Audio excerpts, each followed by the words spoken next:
Yo, yo, yo, what's up? What's up, y'all, man? Happy Tuesday, man. Yeah, training camp week is upon us now, man. What's up, Ken Caroline? What's going on with you guys, man? Hey, this is your host, Dimitri with the PPP, Panthers Prime Podcast. Shout out to my boy, ladies and gentlemen, boys and girls, babies and children. The wait is over. Introducing to you and presenting to others, the man, the myth, the legend, Demetrius Bird with the PPP. That's what I'm talking about, my brother. Hey, I appreciate you, Trav. Shout out to you, man. Hope everything is good, man. Hope you're safe out there on that road, my brother. Miss you, man. We're going to chop it up soon, my brother. Yeah, guys. But we're here. Training camp press conference, man. I'm excited about it. We're going to see what the guys are going to say. Of course, you guys know that training camp does start on tomorrow for the public. And I'm excited about it, man. It's going to be dope, man. It really is. It's going to be dope. So I'm glad you guys are watching it here live on PPP. You know, I'm going to drop the link. You know how we do, man. It's a family affair, man. So, you know, we're going to see what they're talking about. Wasn't a plan live, but, you know, we here. Some things that we got to take a look at, you know, going forward with this team, man, is just how we handle okay, what's going on with StreamYard? There we go. How we handle this cornerback position. I think it's something that we need to watch and monitor very, very carefully. And you know, just see how they handle this thing. But I am excited that training camp is now upon us. And you know, we'll see how, you know, the Panthers, you know, weigh everything out. But yeah, it should be pretty dope. Let me put the ticket down here at the bottom for the members. Right now, we're just waiting to see what they're going to say, man. If you guys want to come up on stage and talk, click the link that's in the chat, and we will be able to hear what you got to say. Hey, Marsha, what's going on, head moderator? Yeah, she said, hello, PPP and family. That's what's up. That's what's up, yo. I'm excited, man. Hey, we got some stuff popping off, man. The YouTube monetization, you know, may have a sponsorship coming in pretty soon. We'll see.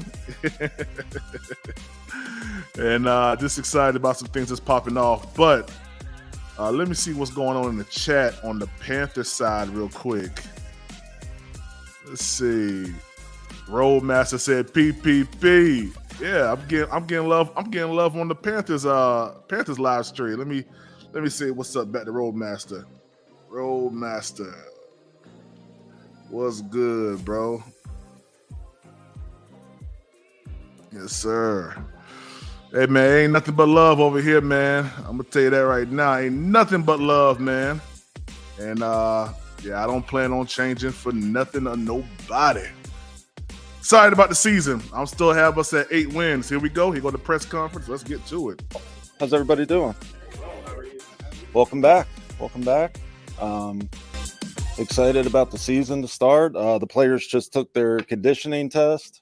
Everybody looked in great shape, like they worked their butts off all off season, like we expected. Yeah, we're just excited to get the season going. You know, feel like we did a lot of good things in the off season through free agency, through the draft, and we're ready to get going now. So I'll open it up to questions. Dan, you put 2 pass rushers on the room already seemed kind of like to begin with. Yeah. What's the plan for adding to that depth, and how do you feel about that group? Yeah, you know, I feel good about the group. You know, I feel like, you know, we signed some guys in free agency.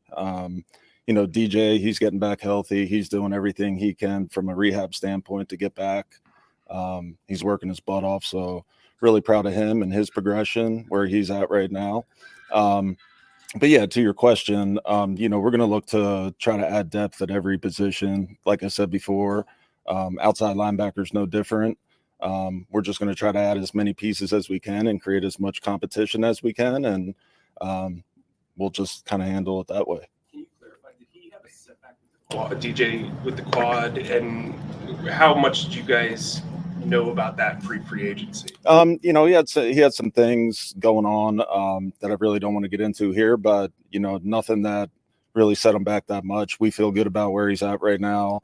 DJ's working his butt off again. So we expect him to progress, and then we'll see where he is at the end of training camp. Dan, as you well know, it's been a 6-year playoff drought. Do you feel like you guys have done enough to become a playoff team? I'm not going to put any expectations on anything right now. What I do know is that there's a lot of work ahead of us, not only from a personnel standpoint, but the players. The players know that they got to put the work in out there. We have a lot of new players that got to gel together out there and become a team. So in terms of playoffs, we'll reach that, when we're ready. But I think right now we're focused on today, tomorrow, and just trying to get better as a team and as an organization. Dan, I've heard you and Dave talk about what you just said, not putting expectations. Is part of that just to sort of take a breath and work toward a longer vision after maybe there were some years where before you were in this position that there were some quick fixes? Yeah, like I said before, we have a plan. We have a plan in place. We have a process. We're aligned in that plan, and we're going to stick to it. And I feel like if we're disciplined and we stick to our plan on building this thing, that we will build a winner eventually. And I think we're pretty confident in that. Regarding free agency, any new news on Gilmore? And second part, have you reached out to Connor Williams' camp? I think with all free agents, they're on the street. We contact all the free agents out on the street, kind of get their status, see where they're at from a money perspective, just kind of see where they're at. Are they interested in our organization? Are they interested in playing for us here? So we keep in contact with everybody. We're going to try to sign guys that fit what we do. And if they're a fit out there and they're a free agent on the street, then we're going to entertain all those guys. Dan, you've said a little bit about this before, but I wonder if you could address it again about Bryce. Just when you're talking about long-term sustainable future, how committed are you that he is that quarterback that you're going to build this future around? Yeah, I love Bryce. Obviously I thought very highly of him when we drafted him. I think Bryce is one of the hardest working men, in that locker room right now. I know he's on a mission. I know he's committed to being great. I know he's committed to this franchise and making this franchise great. So we're going to try to do everything we can in our power to surround him with the best players, the best protection, receivers, running backs. So we got to do our part as well. But I know Bryce is hungry. He's focused, and we're super excited about him. See from him from the start of the offseason till you guys broke at the end of OTA's minicamp? Yeah, I think every day, working under Coach Canales, he got better and better with what Coach Canales wanted him to do. Whether it's footwork, whether it's timing, just all the little details. He's very coachable. So, I think him working under Dave, I think it's a really good match. Is there a timeline on Wano and Brooks? No, we don't have a timeline on that right now. We're going to take it day by day. Again, they're both working their butts off. I see them in the weight room, in the training room every single day. They're working hard to get better. They're working hard to, just become those players that, we drafted and we signed in free agency. Is it hard to even say that they would be ready for week one? I don't know that yet. I think it's too early. Again, we'll play it day by day. From a philosophy standpoint, I know this is obviously your first offseason as the GM, but from a front office mentality, are you a guy that likes to churn the roster weekly with guys that you tried out, improve where you can, or are you somebody who believes in like the cohesion of having that roster throughout the summer and then making those adjustments? I think you should always try to make your roster better. So, I think the back end of the roster, I think, you'll see us bring guys in, work guys out, just always trying to continually improve the roster. So, yeah, I think we will be pretty active, with workouts, and you'll probably see that on the waiver wire. The GM is the roster kind of constant state of agitation as you're always trying to find the right mix? And is there ever a point that you get satisfied with the roster? No, I don't think, I think if we're doing our jobs correctly, you're never satisfied. We're always going to try to make this roster better, whether we're, 16-1 or, 1-16. So, I think that's the mindset we got to have here as an organization, to where we're always trying to get better. We're striving to be great and excellent in everything that we do. Is that something that kind of keeps you up at night? I think a lot of stuff keeps me up at night in terms of just wanting to get this roster better, wanting this organization to win. Obviously, I care a lot about this organization, so we want to put a winner out there. We want to win as much as everybody wants to win around the city, and we want to bring a winner. So that absolutely keeps me up at night. Dan, what are you going to be looking for early as far as your search for an identity for this team? I think we have a lot of new players on the team right now. So, I think that's really up to them, as the players. Coach Canales, he's going to set the tone. But ultimately, the best teams that I've been around have been player-driven. So I think the players should really decide what type of team they want and what type of culture they want, and what our locker room looks like and what we look like out on the playing field. And going back to Bryce, just based on your own history around the game, what sort of jump can a quarterback make from his first training camp to his second? And have you seen some of those markers maybe already in Bryce? Yeah, I think, I was in Buffalo with Josh Allen. I was in Seattle with Russell Wilson. I think you saw the progression of those guys getting better, not only every game, but every year. So, Bryce again is a hard worker, just like Russell was, just like Josh is. So hopefully we see that progression. I wouldn't doubt it at all. I believe in Bryce. I think he has all the tools to be a great quarterback in this league. We haven't talked to you since, I guess, the draft. Was there a draft pick that kind of surprised you in either, well, I guess in a positive way that maybe you guys didn't see on tape or what have you behind the scenes or on the field during OTAs? No, not really. I think everybody is pretty much, we knew what we were getting. We did a bunch of research on all those guys. So we felt like we knew them not only from, a personal standpoint, but, from a player standpoint. So nothing's been a surprise. If anything, it's been great seeing them out there, just kind of learning and growing and, just kind of trying to find their role. And is there anything you guys will miss from like a team bonding type of deal not being in Wofford this year? I think, being here in Charlotte, first and foremost, we're excited to be here. I think it's great for the city. Spartanburg was great. Definitely it was a place that, I hold dear to my heart. Like it was a fun place down there, but, being here in Charlotte and being able to practice live in front of them, I think that our players, will be able to be at home, in their environment, in their own locker, in their own training room. So, I think everything's going to, nothing's going to be new to them. So, I think there's an advantage of being here, and, I think they can still bond and do all the things that they did in Spartanburg. So what fun did you gonna miss from Spartanburg? I think really, I think it's really just about the memories down there, just more so with the teammates, kind of going through those tough 2-a-day practices. So, when I say that, that's kind of what I'm talking about. I don't miss the heat down there at all. Yeah. And you mentioned right off the top, just even physically, the way the guys showed up, how impressed you were with that. What does that tell you about the buy-in that they've had with so many new pieces? Yeah, they've definitely bought in to Coach Canales and what he's preaching. And I think it also, talks a lot about the type of character guys that we're bringing in here. I think not only do you want great football players, but you want guys with really good character that love the game, have a passion for the game. And, I think we saw that today out there with the conditioning. Dan, how important is it to have one kicker going into training camp? And is it a legitimate competition this training camp, or what's the status on it? Yeah, I think there's going to be competition all over the roster, not just the kicker. But yeah, there'll be a competition there.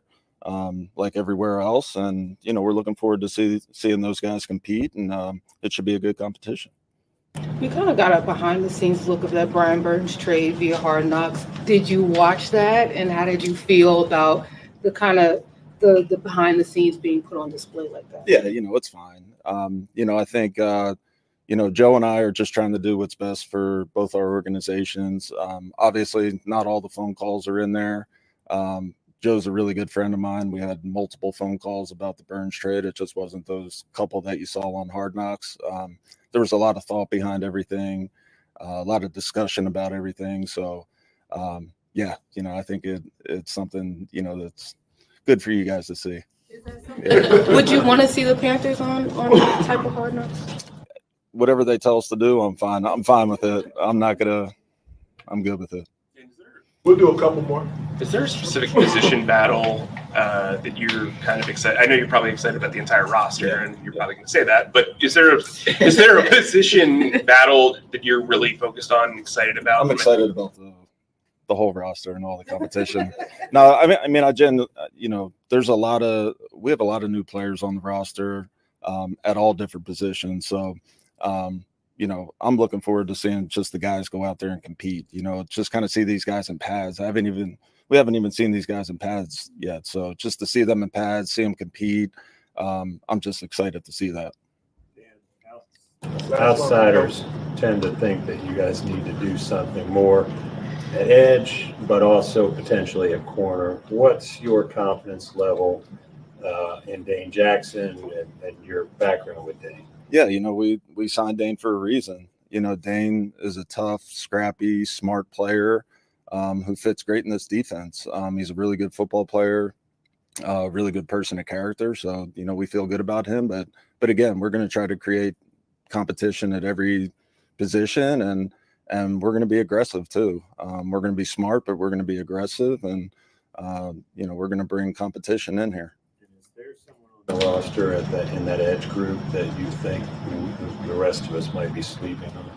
Yeah, I mean, DJ Johnson, drafted him last year. I mean, he's a big physical guy. Iku Leota, another guy that when he had his opportunities last year, he came in and he played good for us. So, Calebon Chason, we signed him to a 1-year deal. High draft pick, a guy that we're excited about, that maybe people are sleeping on. So it's really up to them to go out there and prove it, just like it is everybody on the roster. So again, I'm excited to see everybody go out there and compete. All right, thanks. Thanks, guys. Good to see you. Thank you very much.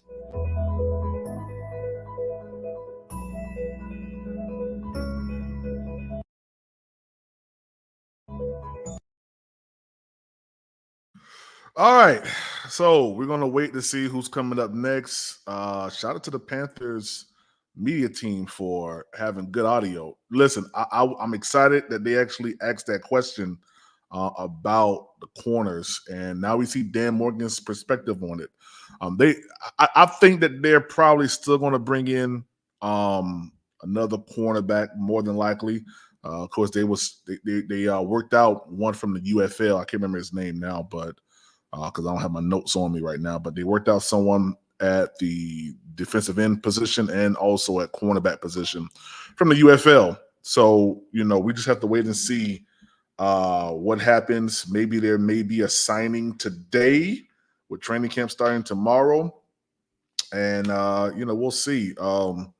Dan really ain't say too much that that we didn't already know. We just got to wait till training camp on tomorrow to kind of get an idea of really where this team is at. And of course, you guys know that, man, listen, until you put pads on, right?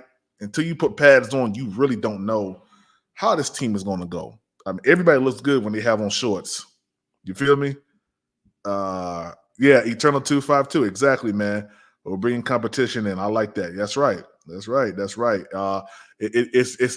remember last year how Frank Wright was like, I like everybody that we have here. And I like this approach of, we're gonna bring competition, and whoever wins in these reps is going to be the person that's going to ultimately play, when week 1 comes. Link is pinned in the chat if you guys would like to come up. They did talk about, let's see, I did write down a couple things here. Let me go back to my notes here real quick. They did talk about, and we're just waiting to see if they're going to go live again. So there is no definitive time for DJ Wanham and Brooks. And guys, I'm just going to tell you straight off the bat, uh, man, I wouldn't look for him. I'm gonna be honest with you. I think that's the reason why we picked up Penny. I think that they know the time frame of how everything's going to be. So I don't think that we're going to see DJ Wanham or Penny, which is why we went out and got a UFL guy to come in who surprisingly was pretty decent in the UFL. Now that is, in my opinion, second string or third string type of players. You may have a few diamonds in the rough when it comes down to the UFL, but nothing that's like eye-catching or just out of this world talent, right? We did get the guy from the UFL. Who was that? Was it David Davis as a wide receiver? Pretty good, pretty solid, wide receiver in my opinion. But every player that plays for the UFL doesn't need to be in the NFL. Let's just keep it a full buck, right? So Panthers Dan Morgan mentioned DJ Johnson, Jadeveon Clowney, Leota, who have opportunities to earn major roles as edge rushers. The one person that I would say I would like to see maybe at the edge rush position, maybe Jadeveon Clowney. He plays very, very well around the ball, like I said before. And you want someone that's going to be aggressive, that's going to be able to get into the backfield. Him and Jadeveon Clowney, I feel can do that. I'm not going to lie to you. I feel like they probably can do that. DJ Johnson, we ain't see nothing out this guy last year, man. We really haven't. And I'm tired of our draft picks not working out for us. I'm tired of that. I want to see immediate results. Look at the Lions with Sam Laporta and Jack Campbell. Look at the immediate, production that they got out of these guys as soon as they drafted them. Laporta is now one of the tight ends where you better have somebody on him. Jack Campbell's a very, very amazing, defensive player. Candy Girl, what's up, Candy Girl? And then you have Zay Flowers with Baltimore. Immediate results. You feel me? So, what's up, Fishbowl? You said prime presser partial pre-sol. I think that's what it says. What's up, Doug? PvP, it's time for all of us to sit back and see these pieces go to work. No more assumptions or guessing. That's a fact, man. Yeah, tomorrow's definitely going to be the day that we start to kind of evaluate and go forward and, look at everything that's been laid out before us. Very, very true statement there, Doug. I'm excited about it. I'm not going to lie to you. I'm going to be there tomorrow. I'm going to try to be at every training camp if possible. Of course, I do have a job and, I got babies too. So, but I am going to try to be I'm going to be at the Back Together Again. Back Together Again joint here on Saturday. And then, of course, Saturday evening, those who are going to be, at the meet and greet, I will be there for a short time as well because I got babies. So luckily my babies have the ability to be a little bit self-reliant where I can kind of step out and go do something. So I'm excited about it. Guys, links in the chat if you want to pull up. Cole, what's up, Cole? How you doing? King Caroline, appreciate that, man. Candy Girl said, afternoon, everybody. So what's your thoughts on the press conference from Dan Morgan, man, so far? I mean, Dan Morgan said he has a lot of confidence in, Howard. What's up, Howard? Howard. What's going on? What's up, man? How you doing, man? What's up, y'all? Man, nothing much, man. Just Can you hear looking me? at this press. Yeah, I can hear you. Yeah. Can you hear me? Oh, yeah, I can hear you. Yeah, what's right. going on with you? Oh, man, nothing much, man. Just looked at this press conference, man, from Dan Morgan. Said a good bit of, decent things, man.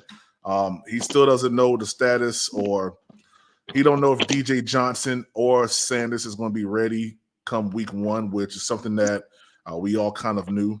I'm estimating maybe a week 4 to week 6, start for DJ Wanham, maybe a week 4 start for for Brooks. But he said that players like DJ Johnson, Caleb Von Kaysen, Leota, these guys are probably going to fill in at pass rusher for whatchamacallit. What's wrong with Sanders? Oh, no, I'm sorry. I said Sanders, my bad. I meant Brooks. Yeah, I meant Brooks, my bad. Yeah. So did you see the press conference, Howard? I watched a little bit of it. What you think, man? It's all right. Just nothing but words to me. You know what I'm saying? All it is to me. Jadeveon Clowney is getting ready to talk. Let's listen in. Okay. Training camp here. Yeah. From a setting the tone standpoint, what do you like to do to kind of get yourself into the flow of things during camp? And come putting the pass on, being physical, going out there, setting the edge, and rushing the pass. I think that's what it come down to, and communication with the guys. It's gonna be a big communication year because a lot of us just not getting here this year, especially myself. But I feel like I got a lot to bring to the team, and I want to be able to give that to the guys. So whatever I got to get them as far as picking my brain, asking me questions, or if I see something, just communicating with them and helping everybody out. Being a new guy here, but also being a veteran who is obviously going to be put in a leadership role. I don't think it's hard. I know what I'm capable of doing, and I've been around a lot of great guys over my career, so I kind of picked it up off of them guys, and I just feel like at this point in my career, I'm here to help them and be here and just be that ear for them and try to give them every advice I can get them because I got a lot of it because I've been in the game a lot. And everybody have gave me advice over my career. So anytime they ask me something, I just give it to them straightforward and tell them, man, it's a work day. It's always work. That's what comes first. So come here and work, and everything else should fall in place. When you coach up a teammate, you see that improvement. How fulfilling is that for you? Oh, it's great, especially a young guy. When you just tell them how to do something and then go out there the next two plays and execute it, man. It's a great feeling that you say, it's actually working, but and work with me. So like I said, I'm just trying to give them that same advice I have, and hopefully they can extend their career, especially the first 2-year guys. It's big for them, and everybody here to take care of their family, and I want them to be able to do that. I've been very blessed to do that, playing 11 years, and I thank God every day for allowing me to do that. Y'all know how my career started. My first game ever, I took my knee up. So for me to be still in this game 11 years, I thank God every day. So I just have fun with this, man. Dan and other people in the organization have said they're trying not to have expectations this year. Is that something that's difficult for you who's been in all sorts of situations, all sorts of teams? Like, do you know what this team is capable of? I can just say this. I've been on 6 teams, and I've never been a loser, really. On all 6 of them, we have winning schedules, probably 1. And I never went nowhere and just lost, and I don't plan on coming here and just losing. So I've told them guys, it's my 6th team, and I know what it looked like. I know what it take to win. So just coming together every day and practice and prepare. We all be here for a reason. We all professionals and pro, and we all got what it takes to win here in this organization. So I think that's what it's going to come down to. Everybody buying in and hearing it from guys that's been from other teams and telling them, man, we got what it takes, and show up every day and come to work. And let the chips fall where they may, but like I said, I see what it looked like, and we got the tools. We just got to prepare like it. You're one of those guys that is coming from another team that, like you said, knows what it looks like. So what sort of advice do you offer these teammates now? Like I just tell them every day, don't come in here with no bad attitude. It's something you signed up for a long time ago, like I had to learn. So when you show up, keep that. Don't bring nobody else down. That's what it takes. You come here with your attitude straight. You here for a short amount of time, short period, 2 hours of practice. Just don't bring nobody else down while you out there working, because that's big for everybody else doing them 2 hours to get their work in. And it's so important, man. Everybody be on the same page, and the energy to be where it's supposed to be for us to succeed in the league. That's what I think it comes down to, everybody buying in and the energy that they bring every day. Pinellas, a lot. Oh, go ahead. All things considered, can something that sounds simple to teams be the difference between a winning and a losing team? Excuse me? Can really something that Yes. simple be the difference? Yes, I think so. It's your attitude, it's your approach to every day is very big, and because it affects the guys around you. And when you come in there with good energy and you tell them, hey man, pick it up. We ain't only here for a short amount of time. Let's just get this work in or whatever. Or you come there, man, I don't feel like doing this today. Believe me, it's affect the locker room. It could do it. And I was on a team last year where I know where it come down to the energy, and everybody came in every day ready to work. Starting with our defensive guy, Roquan Smith, over there in Baltimore. He set the tone, and we all bought into, hey, let's have fun every day. Went there, hey, yelling, and practice flew by every day. So when you're having fun and doing it like that, the results are winning. Of last year, a lot of the emphasis has been put on the offense, but can you talk about how Coach Canales' energy has translated over to the defensive side of the ball? Like I said, to me, I feel like the defense set the tone itself as far as the guys up front. The front seven always been a tone setter. So it's going to come down to the front and for the guys up front. To me, that's why I tell everybody every year that if we don't do our job up front, we have no chance in the back end. Them guys can't cover forever. So it's going to come down to the front seven every year. Do you feel a certain pressure because there's not necessarily a known commodity on the other side from you or in terms of depth at your position? Oh, ain't no pressure on me. I'm just here to play. What I've been doing all my career, I don't really care about the outside noise. I know what I can bring to the team at this point. I've been talking about my whole career. What kind of pressure can you put on me now? Just have fun with it. Like I said, and I think we do got the guys in interior. I don't think it matters about the other side, but the interior push as far as what we got inside, it's going to be great. Are there guys on the other side that you've seen through the offseason that, maybe are a little further along than people know about? I haven't really been watching other guys. I've been really kind of focusing on myself, but through camp, I will be able to tell you if I think about other guys. But I feel like doing OTAs, everybody came to work. Everybody was out there having fun, and everybody looking good. So it's just all about when you put them pads on, what you bring and that physicality and setting that edge and setting that tone. So we'll be able to see very soon in a few days. To Dan and the organization before you signed, were there any conversations about kind of their long-term plan? And did you push back on that at all about like, well, hey, if I'm going to come here, I want to have a team that's built to win now? I know I didn't talk to them because I feel like I said, everybody went, we have won. So I don't think we're gonna lose like everybody think. But I'm a winner, and I feel like everywhere I go, we're gonna find a way to win some way. So I'm just looking forward to figuring out how we're gonna find a way to win here this year. Has he spoken with Gilmore lately? Yeah, always. That's my boy. No, I stay away from him. I stay out of there. I just listen to him talk about what he want and how it's gonna go. So I'm looking forward to see if he end up where he end up. How was this summer different for you being so close to home? Oh man, it was crazy. My power went out like a couple months ago in Houston, so I was kind of here the whole month with my family training here this past month. But it's been kind of crazy because they all like so happy for me to be here, and I'm just looking forward to see how it's gonna go during the season with them right down the road that close to me. You and Stephon get to hang out at all, or he stayed 20 minutes from here, so all the time I talk to him about going over there and see what he's gonna do about training and as far as that, and he still ain't telling me what he's gonna do about picking team. He just said he waiting on the right call or whatever, the right situation. So I understand where he's coming from. I did the same thing in my career, all my career, waiting on the right situation. And I felt that was right for me, and it had worked out all my career. So I just pray it continue to happen the same way it's been going. Have a lot of family member training camp requests already? Yeah, the whole hood coming out. No, I'm joking. I'm joking. But everybody down the road, man, like all the homeboys I grew up with and looked up to, some of them looked up to, all of them keep asking me, man, can we come out there? I say, I don't think they got room for 50 of y'all, probably like 2 or 3 at a time. But they all looking forward to the season and get this thing going. You're sweating after Quiet, we just ran. You see what I'm saying? The conditioning test. Yeah, to check out the cooler chamber or whatever it's called. In the room? Oh, yeah. Have you had a chance?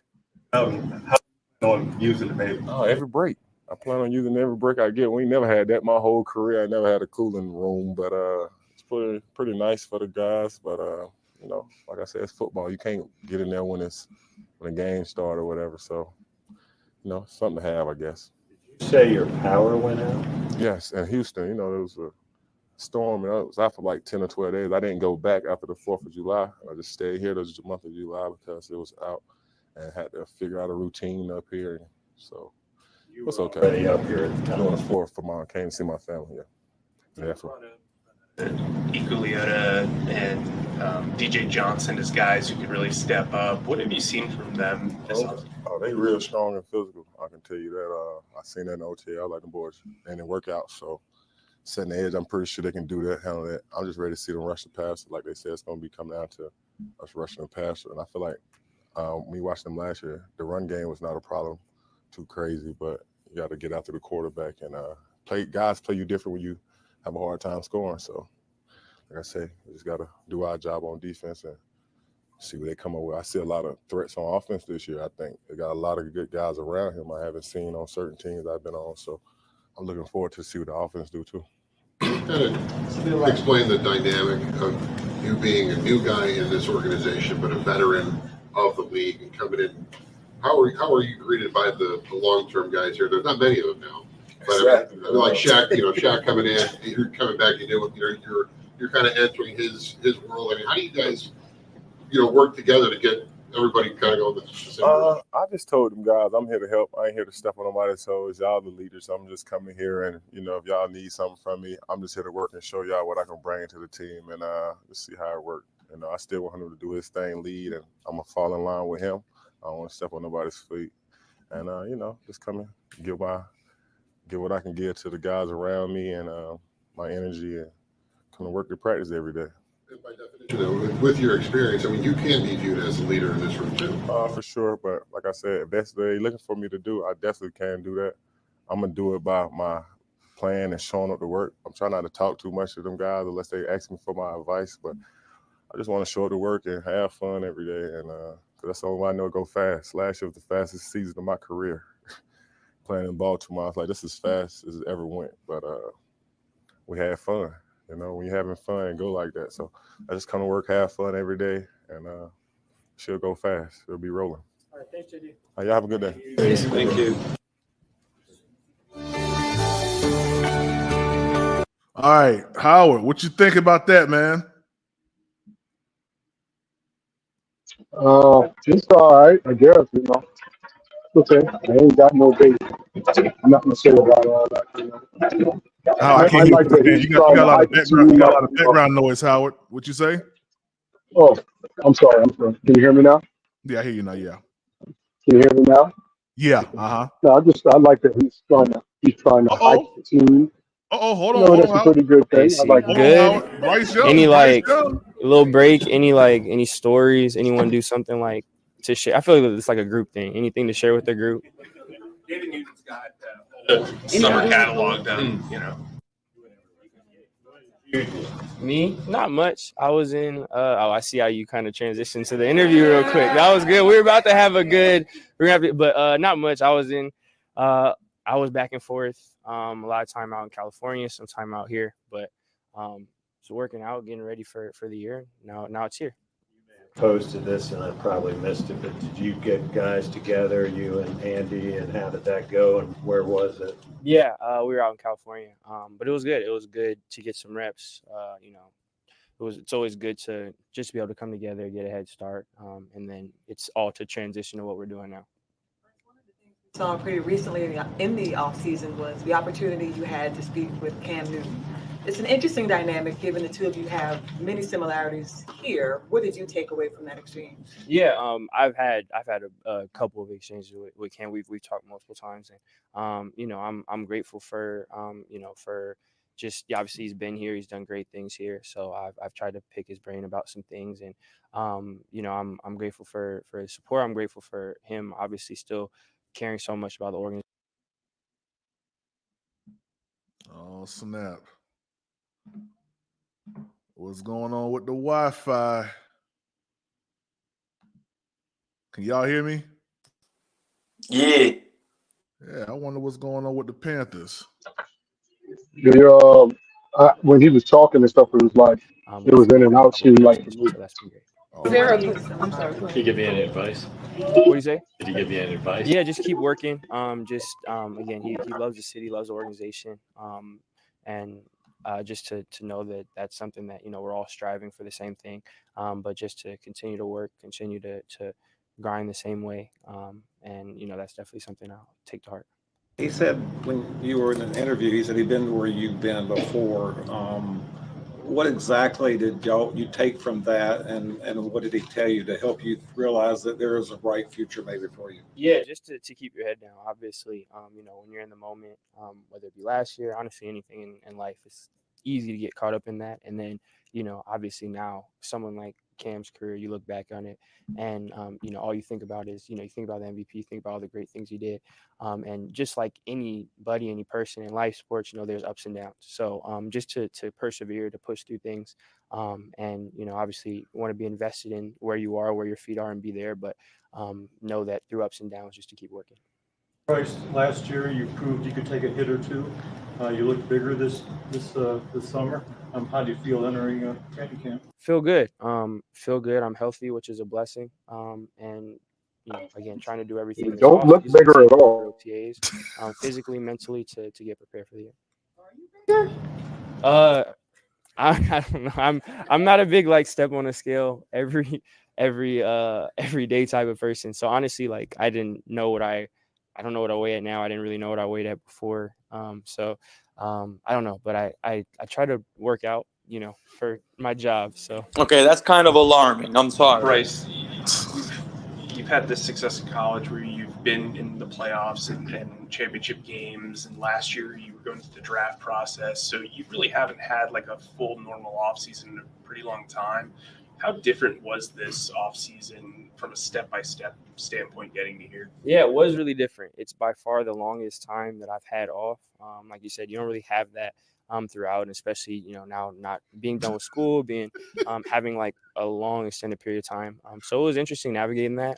Talked with a lot of other players, with coaches, people who have been with a lot of NFL guys, and just to map out a plan, just because it was something I wasn't used to. But I'm glad with how the offseason went. I felt like I had a good structure, good plan of trying to crescendo and end up in the best spot at this time, which is how I feel. So it was something to definitely navigate, but I'm happy about the process. With that in mind, how much does that change your mindset coming into training camp this year versus last year when it was your first camp and you were still learning everything? Yeah, I think it's you just have a little bit, I guess, more of what to expect. Obviously, last year I'd never been through a training camp, didn't know how the league was, so it was definitely just a sense of trying to figure out what's going on and where am I supposed to be. Now, obviously, I've been through one, and it'll be different this year, different setting, different staff, but just knowing a little bit more what to expect gives you a little more comfortability. Was there anything from your offseason workout that you were most proud about, or that made you feel like it really prepared you for this upcoming season? For me, I really just try to be consistent, and that's kind of a theme for me. Not really just an off-season thing, but I want to be consistent in my routine. Obviously, when you're not it's not mandatory you do stuff, or you don't have to. There's no one checking or anything out if you don't go through whatever you're supposed to. It can be easier, but so I did a good job of sticking to the plan that I was able to create with the people around me, and trying to be consistent with that. A lot of idle time, and with that idle time, people were analyzing videos, looking at different throws from mini camp and OTAs, footwork. Do you feel like any parts of that part of your game have changed? Was that like a media thing? Was that happening a lot in for real? Yeah, footwork, arm strength. Can you make the deep throws? I know that you look at your game as a whole, but are those different areas that you feel are a little bit different this year as opposed to last year? I think there's for sure some differences in our system. Again, for me, it's trying to do everything I can to execute for the system, and it's a different system this year. So there's some different stuff footwork wise that we didn't do last year. There's different philosophies with things. I think there's a lot of similarities. There's differences as well, and really it just all stems from what we're being coached to do this year. You seem more comfortable, relaxed to me. Do you feel less pressure going into this second year? Honestly, I feel like I wouldn't say any more or less. I think that for me, there's always an urgency. There's always a sense of, of wanting to be the best that I can be, the best that we can be every day. And that's definitely something that I don't want to lose, and I want to make sure we're at. And I don't feel like, for me, I guess I don't look at it as pressure from outside things. I think really for us, it's making sure we can be the best we can be every day and then accomplish our goals throughout the year. And that's a big picture thing. And it's not something that's really gonna change. We can't get that done tomorrow. We're not gonna be able to get it done next week. It's gonna be throughout the year. So because of that, I try to keep my focus on just the small stuff, what I can do right now. We have a meeting in however many minutes, trying to make sure we're locked in for that. I'm locked in for that. So I think that's kind of the mindset. And because of that, you don't really feel, I don't really feel the overhanging pressure or whatever it is that it may come from the outside. So I guess that's kind of my approach towards it. I wanted to ask you one other thing on Cam. When he says he's been where you are, he was Offensive Rookie of the Year, even though the record wasn't great. So I'm just wondering, was he really where you were, or were you in a much different place? Shut than up, he was? David And how can he help you with that? Yeah, well, obviously I don't want to speak for him and everything. That's that good he's for been his ass. through. Good. Like a lot better than I do. But also there's a lot more aspects of life. I know him. I know that he's a competitor. I know that he's a winner. I know that for him, the most important thing was winning in the same way it is for me. And my assumption is that that's where it came from. And also that's not the only aspect. There's a lot of other aspects of life, of things that, so a lot of similarities we've gone through on and off the field. So again, don't want to speak towards for him or exactly what it is. But there are a lot of things that, again, he's given me guidance on, that he's made himself available to me for, which I'm very grateful for. And just being able to have that definitely means a lot. It's 6 straight seasons where the Panthers haven't made the playoffs. I mean, how much is that talked about in the locker room among players? Not at all. For us, again, I'm true, fact. But that's not something we can control, and also it's not gonna, obviously not gonna help us. Gonna have any. I think everyone in the league knows it's every year things change, and for us, we're just focused on us earning the right to get to where we want to be, to accomplish our goals. And again, whether we won a Super Bowl last year or whatever happened last year happened, it's not gonna really help or hurt us this year. We have to do everything we can. In this league, you got to earn it every season. So it's all we're focused on. Good answer, Bryce. Good answer. Good answer. What are the team goals? Yeah, for us, really that's something that we've talked about and touched on a little, that we'll keep in house in OTAs, but I think that it's something that we are going to exemplify and really come into our own and during this process. I think this is a big time about making sure that we have tangible goals, that we create our identity. I think that's kind of what training camp's about. So I think throughout this process, it'll be a lot more detailed in hammering that stuff out and making sure that we can really come into our own during this time.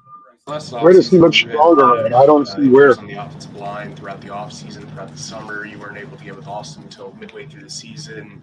I'm just curious, what does it mean to have those 5 guys that are in front of you throughout this entire offseason as you guys progress together? It means a lot. I'm definitely grateful for us all to get those reps together, everyone being healthy right now. And just the more time we get to spend together on the field as a unit, it's going to pay dividends throughout the season.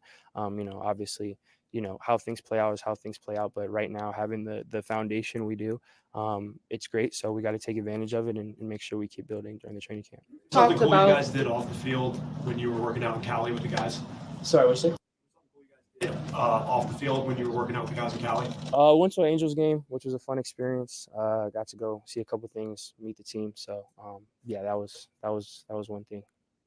Talked about getting into a routine. Does having training camp here in Charlotte help you get into that routine sooner? Is it beneficial in that way? Yeah, I definitely support the decision from upstairs to keep us here for, obviously that was probably one of the reasons of making sure that there's synergy here. We're here during the season, being here in the off season, so I'm grateful for that. Obviously Wofford has a ton of tradition and was a great experience as well. So I think we're all definitely going to miss certain things about it, but being here, I think it's where we play our games. It's we're practicing the same spot, being able to be in the stadium when we are. So definitely support that.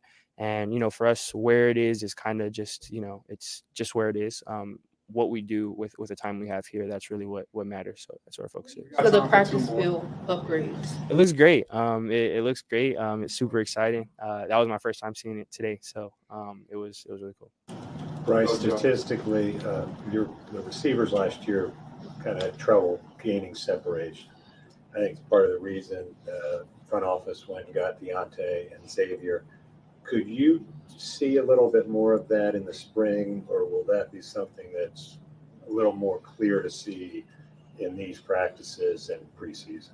I think that, obviously we get more reps, more opportunities in training camp, but I think it's already evident. I'm super grateful for, for the receiving core that we have. I'm super excited. Group of great guys, great competitors. I think we're all on a mission to be as good as we can. So, naturally we get more reps here in training camp. We get more opportunities, more periods. So I think set a good foundation in OTAs, and now it's on us to keep building through that. Without obviously giving away the playbook and that sort of thing, is there a concept or an area of this offense that you really have kind of said, all right, this could be pretty cool, this could be pretty fun for what I do and what the offense and how the offense can function? Yeah, I think just really the scheme mirrors that we've had. We can see the direction early on. It's something that I think we all have kind of talked about in the locker room. Just the way stuff was installed, and from day 1 to day 2 to day 3, seeing that direction. Obviously we have to create our own identity, and again, I think a lot of that will come in training camp. But the stuff that we have, and then the marriage on top of that. Just seeing that direction is something that's super exciting for me, and I think for everyone else on the team. Appreciate you guys. All right, fellas, So what y'all glad he think, got man? his nothing, the same damn thing. He looked the same, all that shit. Nothing changed about his ass. And I don't like what he say. We working on some footwork. No, man, you working on your footwork. Stop all this we shit. I don't like that. No, you working on your feet work. Howie, are they not in a team, Howie? Is that No, not a him. The team ain't working on no footwork. Him, Howie? he working on his footwork. Yeah, he's No, working on Howie. But nah, Howie, nah, you're nah. misinterpreting it, Howie. He's saying I we, don't as in, care. as in himself He need to and the say coaches, are he needs helping to him, tell Howie. people what he needs Boy, to here we do go. to improve. Yeah, Here he we needs to go. tell people what he needs to do to improve. And he Ain't said nobody want to hear that we shit. He No, said don't say we. we. Say I. Say I need to do this and I need to do that to get better. That's what he needs to say. Howie, answer me this, Howie. Is he teaching himself how to improve his footwork, or is someone else teaching him? He should be teaching himself. See, Howie, come on, Howie. Howie, we not go That start he right should away, be. Howie. Listen, He's not if teaching somebody himself. show you, What are the listen. coaches for, Howie? Hold on, man. Coaches for, Hold on. Howie? Let me get Howie, you what are right. the Let me get your mind right, fool. Let me get you right. If somebody, yeah. when you was young, hold on. When you was young, did somebody teach you how to throw a football? Yeah, someone taught me how to throw a Okay, football. so as you go on, did you say we was taught how to throw a football, or do you say I learned how to throw a football when I was very young? Do you say that, or which one do you say? I say my father taught me how to throw a tight spiral football. Yeah, I Okay, grabbed the now football and I now threw that it. The shit came out flimsy. Then my dad walked over and said, "Here, son, hold it like this and throw it like this." so when you started throwing it like that, you say we. You still say we, right? You tell everybody now that your dad taught you to throw a football, right? That's what you're telling me. Okay, yeah, You can scream Howie all day long, man. That's it. You can say Howie, ignorant ass. Listen to me, Howie. They're in a team concept, Howie. Does he have coaches, Listen, Howie? man. Howie, does he have Listen, man. coaches? Howie, Listen, does he this have man coaches? know how. Howie, This does he man have had coaches? footwork. Hold on, guys. This man had footwork. This is Alabama. I He ain't just learned that shit. I want a good dialogue, okay? Garbage, man. I want a Yeah, good he garbage, dialogue. man.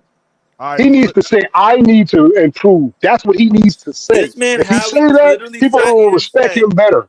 a professional athlete is supposed to teach himself when he has coaches there who are supposed to Listen, he needs to say, That's I what he means by need the to we, Howie. improve at my area. He's If you including say his that, people will respect he's that. including his coaches. You understand that? But right now, everybody's looking at him as, damn, you don't know this shit? You don't know none of this shit? Okay, that's why people looking at him. That's why he's getting all this Okay, damn let me know when you're done, beat down backlash type shit. Okay, Howie. Let me know when you're done. That's what it's about, brother. Hey, Howard, I'm about to share this screen real quick. I want you to see this real quick, okay? Bro. I want you to see this real quick. Damn. Now this is from 2018, 2019. The Carolina Panthers quarterback Cam Newton has been tweaking his mechanics since the arrival of offensive coordinator Norv Turner and quarterbacks coach Scott Turner in 2018. But when shoulder issues began to once again hamper Newton mid-season, work fell by the wayside. Quote head coach Ron Rivera, and getting Newton healthy again became a priority. But you see here that this was a collective effort between Cam Newton, Norv Turner, and Scott Turner to change his mechanics. That's when the man was injured and hurt. You notice that they said trying to get back healthy again. So you learn other things with that, but he was injured. No. They wanted Cam Newton to change his mechanics going into the 2018 season because it says that efforts were hampered because of injury. I get that. Hold on. So it's not because he was injured they was doing that. This was something that was put in place prior to his injury. But what does that got to do with his football play before any of that wanting to change anything? He was still a good quarterback. Right. You understand what I'm saying? Bryce Young is not that. But there was no comparisons between Bryce Young and a Cam Newton. No. We're not doing that. What we're doing is we're laying out the foundation of your argument with Nick. You said that a coach should not teach. That's what I'm laying out. Who obviously probably don't know, right? Who should know, right? But with Cam, they wanted to implement some things. That's what they wanted to do. It's a big difference. Yeah, but shouldn't I have Cam Newton already knew how to throw a football? No, listen. When you got this is what I come down to right here. PPP. When you got raw talent, you can't teach raw talent. You understand what I'm saying? Now, everything Cam Newton has been doing in the NFL was good. Okay, now they wanted to implement different things. Okay, it wasn't that Cam needed that. Let's be real about that. That's something they wanted to just implement. Okay, he wasn't out there saying, "Damn, I got to get my feet work right." No, it wasn't no shit like that. No, but it's a big difference. Your boy need feet work. Norv Turner lived and reshaped him. Man, Nick, ain't nothing you say is credible, man. No, it's way more credible than you. Nothing, dog. Nothing you say is credible. Nothing you say is ever credible, dog. That's why you always getting shut down. Wait a second. I want us to have a dialogue, man. I don't want us to be just. Yeah, we can have a dialogue. Credible, right? But I'm just nothing at all. We don't know what a cover 3 is. Hold on, wait. I don't know what a cover 3 is. Then shut up. Where you get that from? Shut up. You sound crazy. Fuck out of here. Hold. I had to drop both of y'all down. Listen, man. When I bring you guys back up, I want us to just have a regular conversation dialogue. Okay, I don't want the screaming. We don't have to throw no direct shots at anybody. Let's just have a conversation. All right. Now, truth is, Cam Newton's mechanics with his throwing arm was changed by coaching. It was. So I just want to lay that premise down. I'm about to bring Nick and I'm about to bring Howard back up. All right. Don't say anything I say is credible, bro. Don't ever disrespect me like that. Let's hold. Okay. The man just told you something. That's why you get kicked off every place you go, though. Hell no, bro. Because what I'm talking about is facts, bro. You don't know what the hell y'all talking about. You ain't talking no facts. That's all up in your little square head, dog. That's what it's about. So you guys didn't hear what I just said? I said the man said, chill out. He came straight in talking the same shit. Yeah. Let's let's move on from that. So Howard, hold on. See, you see what I'm saying? You can mumble under your breath. Come on, Nick. Come on, Nick. Nick. See, that's the thing. That's why he said loud and nobody showed, dog. Yeah. That's the reason right there. Come on, Man, Nick. fuck out of here, bitch ass shit, bro. All right. See that? That's what you're dealing with right there, PPP. Come on, Nick. It ain't that serious, Nick. Come on, it ain't that serious at all, dog. Yeah, it's not that serious. Let's all ease out. Now, Howard, Nick I'm was all right. I'm good to go. I got you. I ain't tripping. But you know, I just gonna tell you one thing. I ain't gonna be no bitches now. That's one thing I'm not gonna be. I understand that, and we don't want that to happen. No, we don't want that to happen. We just want good. But Howard also, you gotta let people talk too. You gotta let people talk too. Yeah. All right. Yeah. All right. I got a bad habit of doing that. Yeah. You gotta let people talk and expound. So I want, if you guys want to have the back and forth, let's just have a good dialogue with one another. Because I mean, I'm good. I mean, to be honest with you, the situation with Bryce Young, and I understand why he said we. He said we because it's a collective effort with him and the coaches. Like he said that last year they didn't do anything with footwork, which is very, very evident. Because when Bryce Young would drop back into his passing motion, he was never ready to throw the ball. Never ready. So why was he number 1 overall pick, dog? Well, he was the number 1 overall pick based on a couple things. One, they wanted someone they wanted someone that possessed the X factor. They wanted someone that that was very analytical.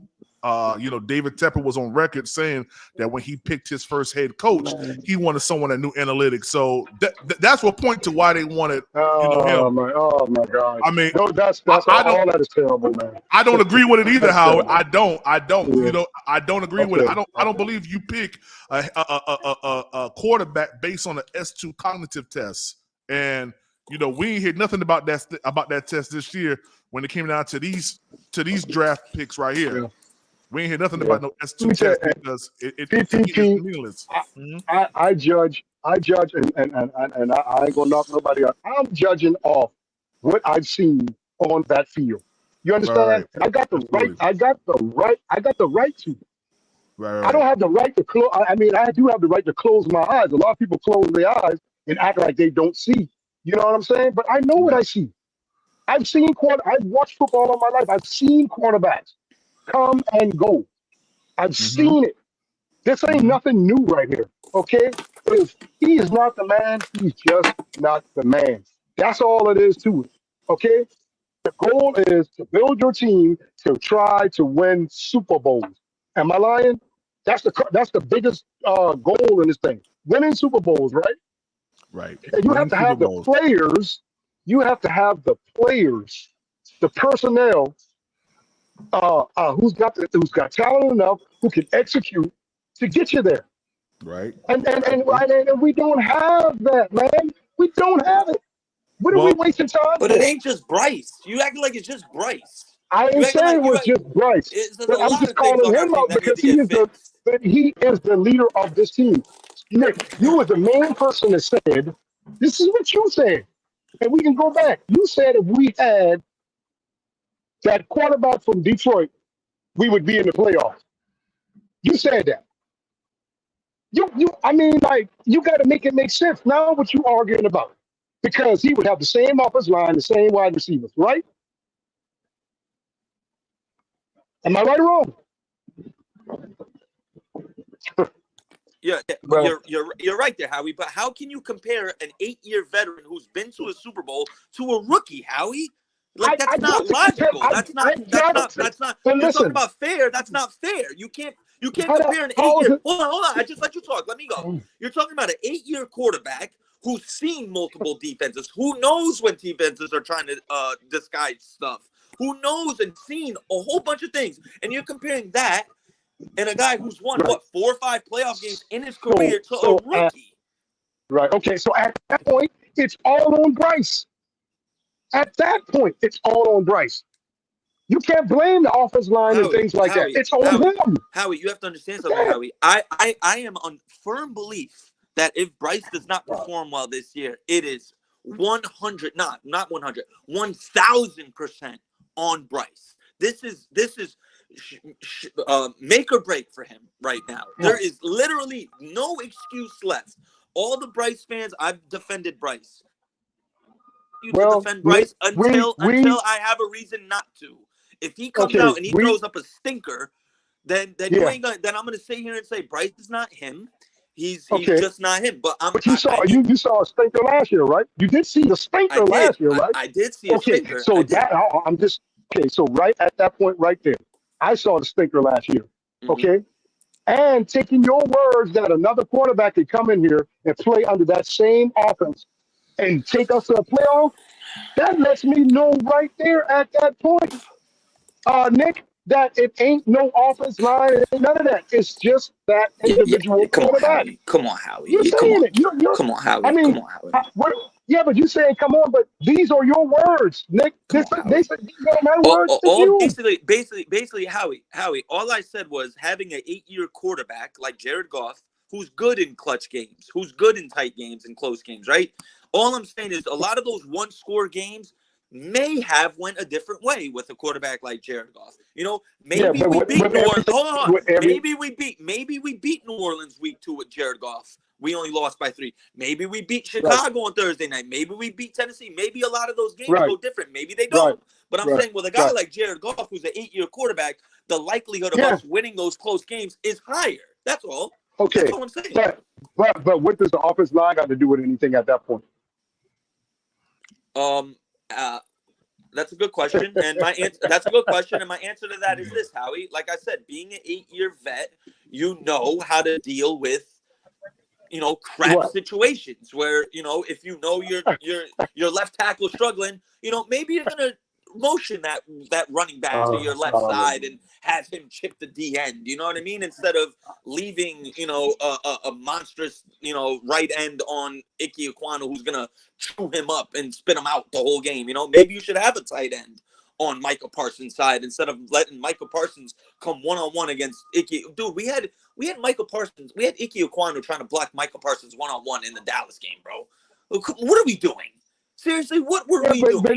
But Nick, none of that should matter if you got that 8-year veteran quarterback, right? Yes, because that 8-year veteran quarterback is going to make sure he has extra protection and he's going to make sure that DM gets chipped. At that point, it's all on Bryce. You're just saying, all you're doing is saying it without saying it. You're saying it. But Howie, yes. But Howie, listen, we can go back and forth at this all day. This is what it all basically comes down to. You wanted and expected a number 1 overall pick to come in and be a franchise game changer. Prime knows this, I have accepted the fact that Bryce Young is not a game-changing all-B world quarterback, bro. The second you accept that, it'll be better.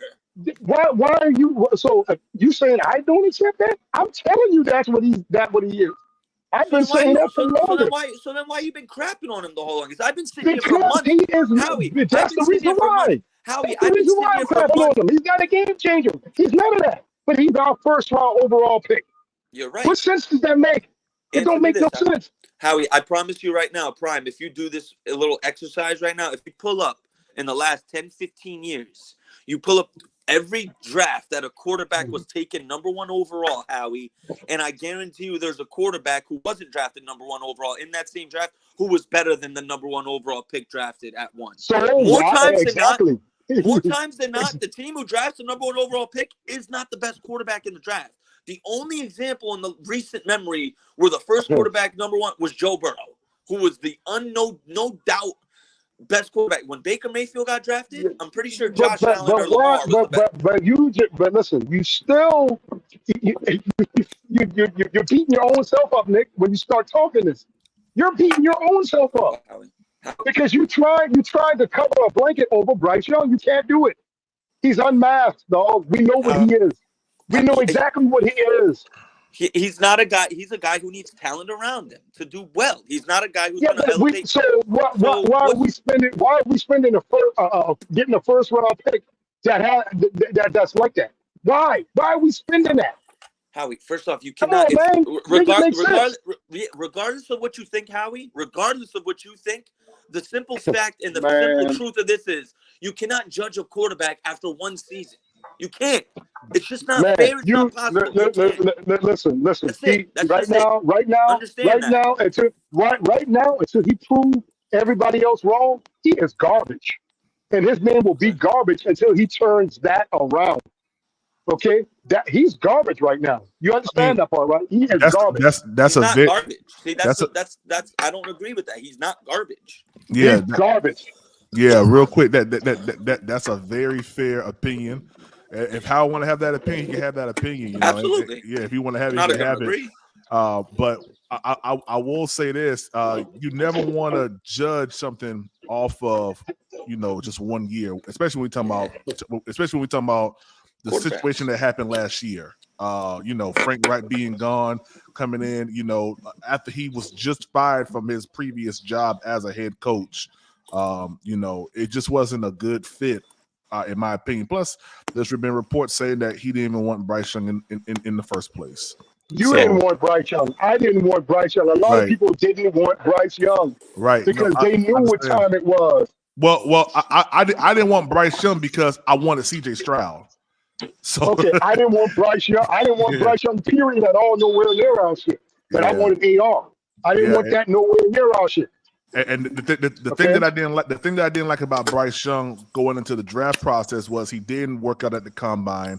He did run a 40, but he did his pro day, and I thought that Will Levis' pro day was a whole lot better than Bryce Young. You know it. Well, yeah. I mean, but also check this out, bro. Hold on. Pro days. I'm sorry, hold. Yeah, but pro days do not. Don't mean nothing. It don't mean anything. Okay, to be honest with you. They don't mean nothing. Listen, hold on. I'm gonna give you. No, it doesn't. Hold on, Howie. I'm gonna give you an exact. Hold on, Howie. I'm gonna give you an exact perfect reason why pro days don't mean nothing. When Johnny Manziel had his pro day, not one pass. I don't care about him. He's garbage too. Hold on. That's what I'm talking about. Howie. Brian, it's people like Howie. Go ahead. My bad. Go ahead. I said when Johnny Manziel had his pro day, not one pass he threw hit the ground. Everyone was raving. Oh my God, Johnny Manziel! He didn't throw one incomplete pass. He looked insane. And what happened? He sucked. Listen, you compare him to a garbage person too. He was garbage also. Howie, but here's my thing. Hold on, Nick. You comparing him to what he looks like. Johnny Manziel, garbage.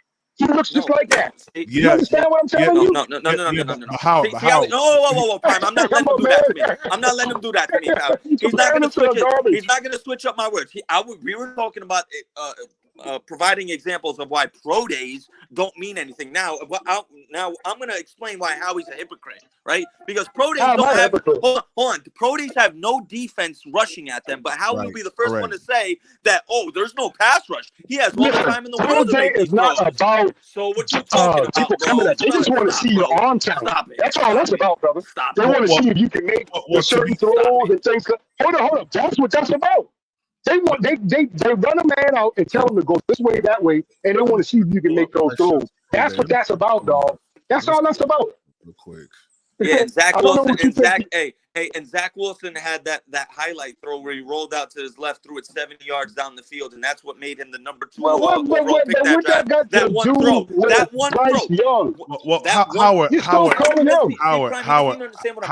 Howard. Yeah, but you can't. Listen, at the same time, listen real quick, Howard. What we're doing is we're trying to make a case point between. That's not a good point, man. No, Howard, just listen. If you listen to what Nick said that Johnny Manziel pro day was hyped up by media because he had no drop passes, but no passes hit the ground. Yeah. But we all know that Johnny Manziel didn't pan out. So the hype that comes from pro days, is very, very, it shouldn't. It's almost like you want to talk about hype. You want to talk about hype?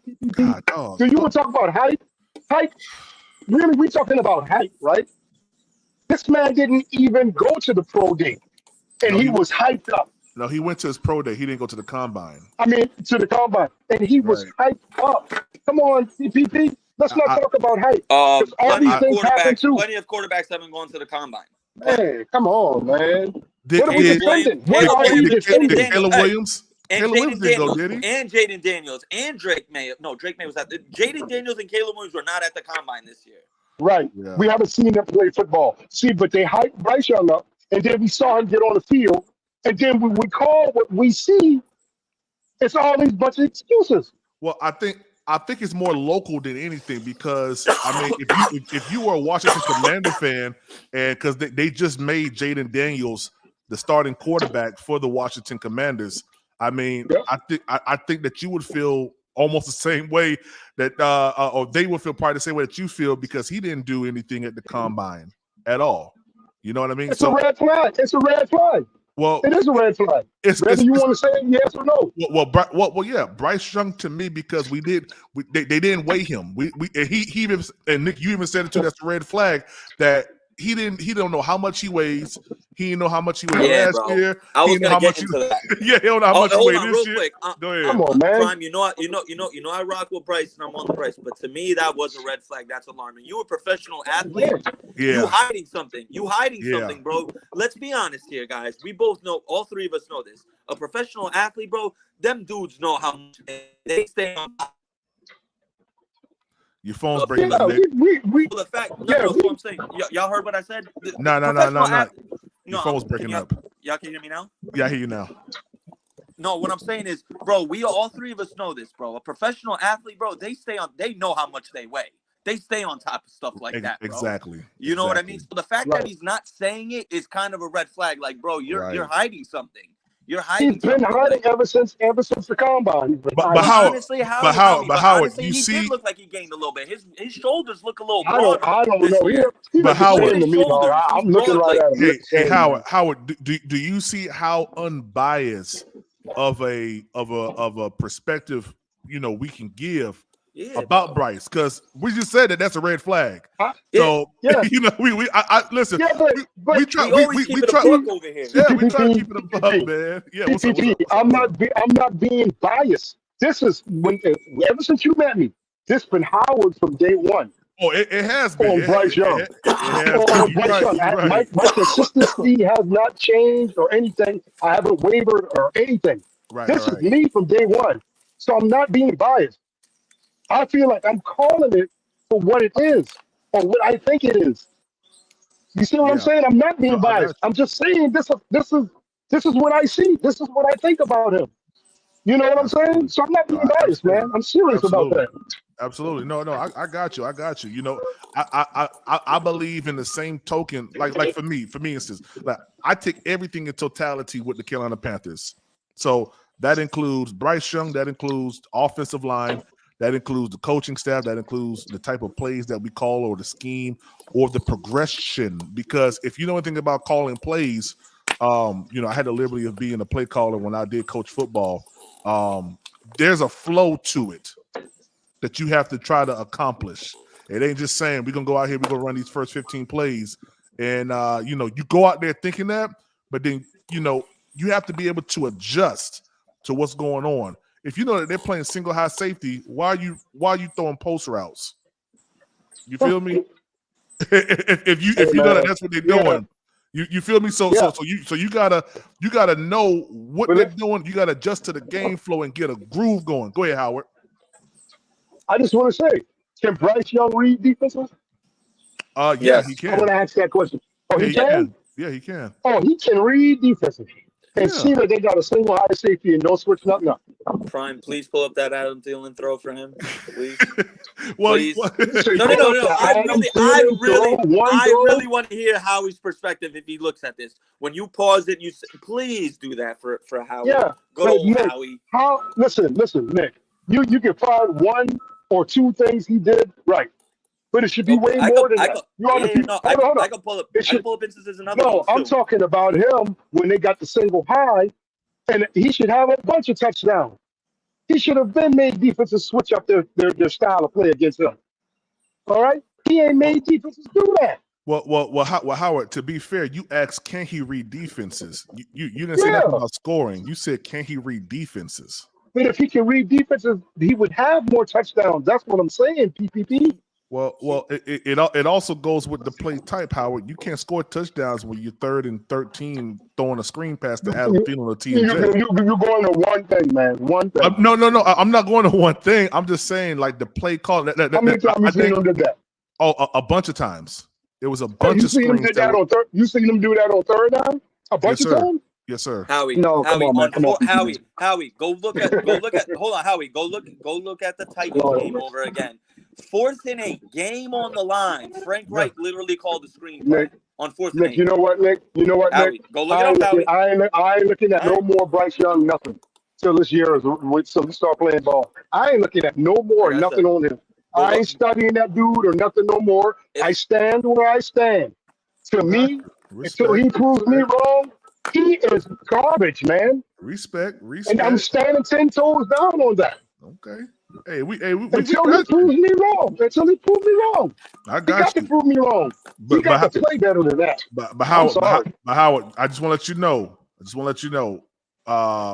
When you do debate, other people, it can't just come from that lens only. Because people are going to say people are going to say, because listen, you can turn on ESPN, you can turn on NFL Network. You got people who have been doing this for many moons, right? And when they give their analysis of the team, they give Bryce his due, but they also say Frank Reich, the play calling and everything. They also even talk about you have quarterbacks that have watched film and broke down film that have said, why are they doing this type of play right here? And it baffled them. So you know what? One thing about what you said on those news and ESPN and all that, they're never going to embarrass you. And second of all, they're getting paid. Yeah, they will. No. Second of all, they're getting paid to do a job. I don't get paid to do this. I don't get paid to do none of this. I'm telling you, from a fan perspective, and what I see, he is not what we need as our quarterback, man. That's not what we need right there. Howie, you're telling me you never watched ESPN or Fox Sports and never saw any analysts bashing any former number 1 overall picks for stinking or any first-round quarterbacks? Because I saw plenty of people call Jamarcus Russell trash. I saw plenty of people call Johnny Manziel trash. I'm not talking about Skip Bayless and them boys, and I'm not talking about Shannon Sharp. All those people. Okay, so everything. So ESPN, those guys, they're limited to a lot of things. They're not allowed to say a lot of things that they personally want to say. You understand what I'm telling you? Yes. Okay, you're so right about they're that. not going to beat you down like that. You're right. They might say, well, he threw this amount of picks, but they're not going to come on there and let them allow them to just beat down a player. Hey, fellas, hold on right quick. Let me read out this super chat. I'm sorry about the Eternal 252. He did this a long time ago. Yeah, my bad. I was trying to let the conversation grow, but he said, get the strap. And then he also said, dang, feminine energy last night, not today. Man, listen, I think we're just energy. Eternal always talking shit, bro. Oh my god, bro. Shout out to Eternal. Wake up in the morning, like, how am I going to talk this shit, bro? Shit. That's how you know shit. Well, all right. That's cool. I just had to read it because they did pay, so I had to read it. But go ahead. ESPN are not going to let those guys do that, Nick. Okay. Now you got.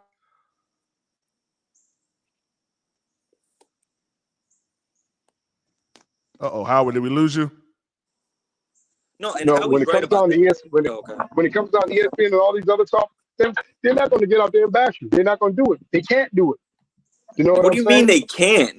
Howie. Because that's their policy. There's a policy over there. Yeah, see, you understand? You cannot do it like that. This is how my sports mind works, right? I just got brought back in time. Remember when Carson Wentz started being trashed for Philly? Were they saying, oh, no, Carson Wentz isn't the problem? No, they were saying Carson Wentz is over the hill. He's trash. He's not good anymore. Why? Because his coaching wasn't there. The second Doug Peterson left, I don't and remember that. this goes back to my coaching thing. A guy like Carson Wentz, perfect example. He was having an MVP season with Doug Peterson as his coach. The second Doug Peterson left, what happened to Carson Wentz? Down the toilet, down the toilet. But Carson Wentz was not a young guy anymore any damn way. What you talking about? What do you mean? By his second year, third year, he was an MVP candidate. He got drafted in 15. They won the Super Bowl in 17. Howie. In No, you just said that the ESPN said he was old and he was garbage. That he was trash after. Yeah, they were saying that. They were all saying he wasn't good anymore, bro. You said he was old, right? He was old. No, I didn't say that. I said he was over the hill. Yeah. Like he already. Okay, you know what over, because he had a good coach. You know what over the hill means, right? You passed your prime. You reached your max potential and you're going down. So, that's what over the hill means. Like you already peaked and you're going down already. Okay, so 9 times out of 10, you're aging too at the same time. That's when you start going down. Some guy, but hold on. Now you have Rich Gannon. Rich Gannon, he got better. He won. Hold on. There's another perfect example. Hold on. He stunk early on his career. He won the MVP in his 17th season. That used to be my football team, dog. Come on, that used to be my football team before the Panthers, the Raiders. And you know how bad Rich Gannon stunk. You ain't telling me of nothing about Rich Gannon. Okay. He stunk, but did he not stink early on, Howie? And his best year, when he went to the playoff, he fucking got hurt and never came back. What do you mean? His best year, they won the Super Bowl. They went to the Super Bowl and he won MVP. Yeah. When Goosey jumped up, when Goosey bounced up and down on his ass. You remember that? No, I remember his best season being the. You remember Sarah Goosey, the defensive tackle for the that wasn't that year. Yes, I know that, Howie. That wasn't that year though, Howie. That wasn't his best year. He won MVP in his 16th year, and they went to the Super Bowl. And he got hurt. But I'm saying he got hurt, and he never came back. After that? Yeah, after that. Yeah, after that. But what I'm saying is, his best season, he won MVP, and is like, at the end of his career, he won MVP and he went to the Super Bowl in like his 15th or 16th season with Brian Callahan. Okay, but all of that still, Bryce Young, man, no. All I'm saying is the coach made a difference. I just gave you an example of a guy who was young who had a coach and left and he stunk, and then I gave you an example of a guy who was older when he got a coach. He did great. All that right there, Bryce Young is just not going to pan out for the team. And I can't wait till he hurry up and show that he won't, so he can hurry up and be gone, so we can move on. Howard, let me ask you this question. We're a quarterback away. I'm giving you credible facts, brother. Let me ask you this question, Howard. If Bryce Young does in fact show you, are you going to change your tune? Yeah, I would change my tune. Absolutely. Okay. I like to win. I want to win. Hey, Prime, and I'm gonna keep it a buck, like we're gonna keep doing. If Bryce does do well this year, you know what I'm gonna say? Do it again next year. He got to do it again next year. That's what I'm gonna say. Yeah, that you know what I mean. That's all you can say. You can't. If Bryce does well this year, I'm gonna say Bryce is doing well, but this and that. But I'm not gonna get too high on it. I'm gonna be like, do it again. Keep doing it. That's what matters at the end of the day. Yeah, can you figure it out? And then when you do figure it out, sustaining it. Yeah. From Arcolas Hughes, he say ESPN always bash players and teams. That's David Newton, Skip Bayless, Stephen A. David Newton, Ryan Clark. I've watched Ryan Clark numerous times on NFL bash players. Oh, you said David Newton? You said, come on, man. They got their own tools and stuff, man. But David Newton's a ESPN. He's an ESPN employee. He's ESPN. He's a insider for ESPN. Yeah, right. They're not on TV reporting the news in front of millions of people. They're not doing that. Yeah, but Skip Bayless, Stephen A. and Shannon Sharp are, and Ryan Clark, and Dan Orlovsky, and Teddy Bruschi, they have their own show, brother. Steve Mariucci, and Michael Irvin, and Kurt Warner, and all these dudes. Yeah, they're on TV, and I've seen them. You know, they have their own show. All I'm saying is the coach matters, right? perfect example. Carson Wentz did amazing with Doug Peterson. Doug Peterson leaves, right? Doug Peterson leaves. Carson Wentz goes down the hill, and Trevor Lawrence stock rises. Why? Because of the coach. Because of the coach.